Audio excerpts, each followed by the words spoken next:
Bonjour à tous, aujourd'hui nous allons voir comment partager notre Google Sheet ou partager des pages spécifiques. Donc je vais vous partager dès à présent mon écran. Donc sur votre Google Sheet, vous pouvez constater qu'en haut à droite, vous avez un bouton bleu Partager. Quand vous passez le curseur dessus, vous regardez normalement, si vous n'avez pas modifié ces paramètres de partage, vous êtes en mode public, accès à tous les internautes via la recherche sans connexion, ce qui veut dire que votre site est indexé par Google et si les bons mots-clés sont tapés dans la recherche Google ou un autre moteur de recherche, alors votre site sortira dans les résultats. Donc on va modifier ça tout de suite. Donc, vous avez la possibilité soit de cliquer sur le bouton partager, soit d'aller dans la roue dentée, et partage et autorisation. Donc partage et autorisation, dans tous les cas on arrive au même endroit, et là nous arrivons en fait dans la gestion du site, et vous voyez nous sommes au niveau du partage et autorisation ici.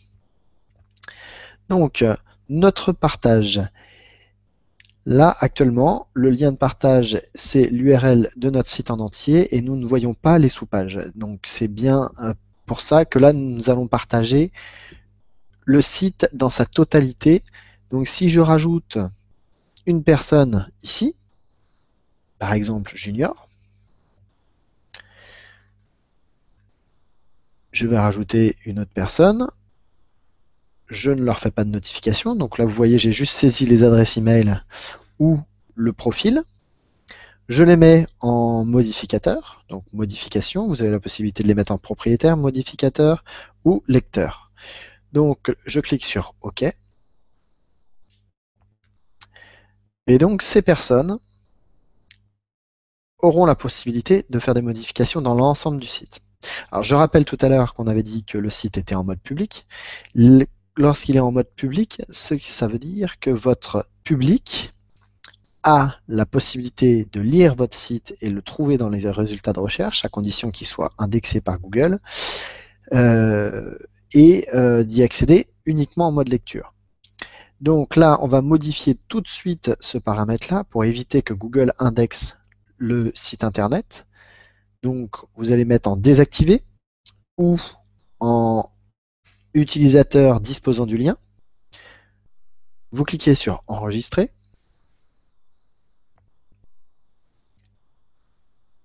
Et donc maintenant, le site internet n'est plus trouvable dans les résultats de recherche. Alors, ce qu'il faut bien savoir, c'est que Google peut indexer votre site internet et il mettra quelque temps à oublier ce lien.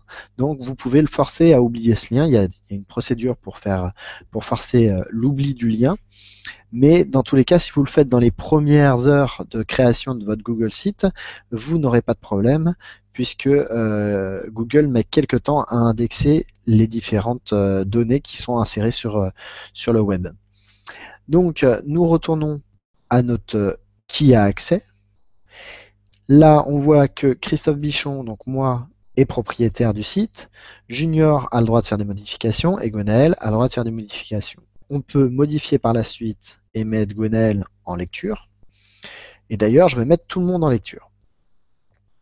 Voilà, je reste propriétaire. Le propriétaire, lui, ne peut pas changer. Alors, on peut donner la propriété à 2 personnes dans le groupe, mais il faut toujours qu'il y ait au moins un propriétaire.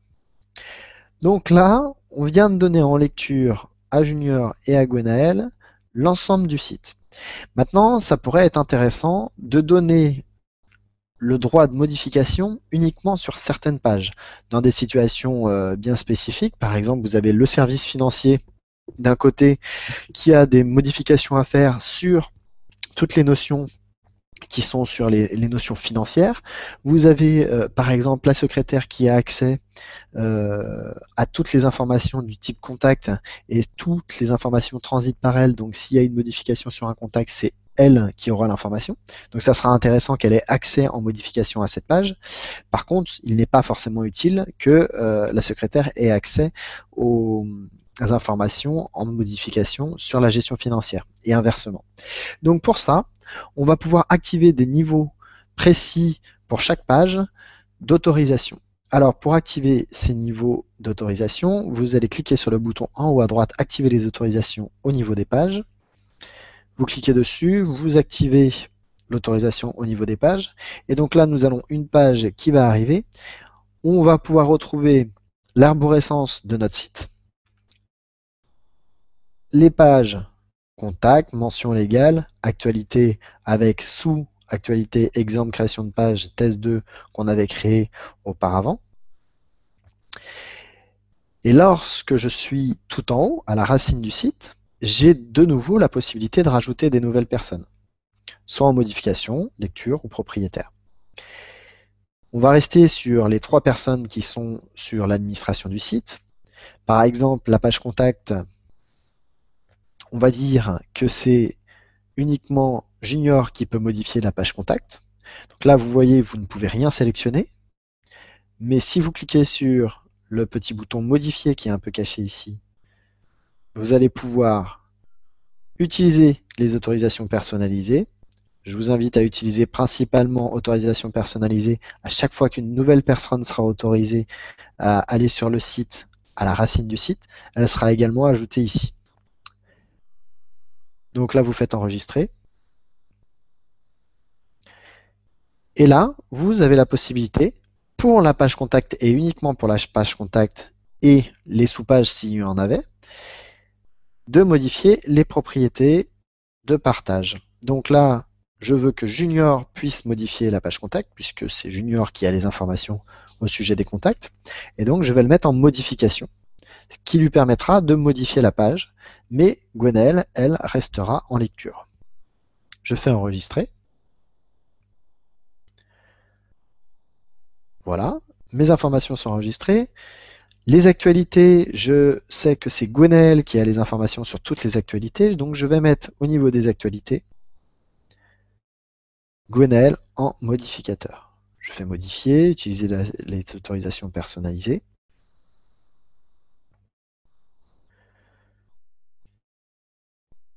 Et là, je vais mettre Gwenaëlle en modificateur. J'enregistre.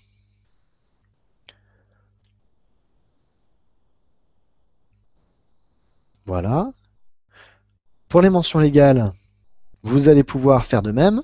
Donc là, par contre, c'est un exemple. Évidemment, les mentions légales doivent être accessibles à tout le monde. Mais je souhaite y avoir accès uniquement moi, puisque je suis en cours de rédaction et je ne veux pas que les autres le consultent ou le modifient.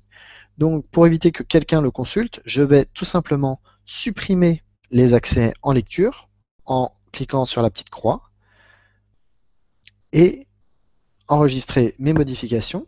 Et là, on va voir apparaître sur chaque profil qui reste présent, mais des petits tirets qui veut dire qu'ils n'ont ni accès en modification ni en lecture. Je pourrais modifier à l'avenir ces paramètres pour qu'ils aient de nouveau accès. Là, on voit bien qu'actualité, on l'avait partagé avec Gwenaëlle en modification. Si je regarde dans les pages, dans les sous-pages, même si c'est grisé, on verra que Gwenaëlle conserve la modification, alors que à la racine du site, Gwenaëlle est uniquement en lecture. Donc c'est comme ça qu'on peut donner des autorisations spécifiques pour chaque page et vous y voyez toute l'utilité si vous avez plusieurs services qui doivent participer à la rédaction de ce site. Pour désactiver le niveau, les autorisations au niveau des pages, vous avez juste à cliquer ici et dans ces cas-là, vous allez retrouver les autorisations de page au sein du site au global. Et donc là, vous pouvez de nouveau soit modifier la lecture, la modification ou le propriétaire sur chacun des profils. Donc vous voyez qu'on peut vraiment agir très finement sur les autorisations et les partages.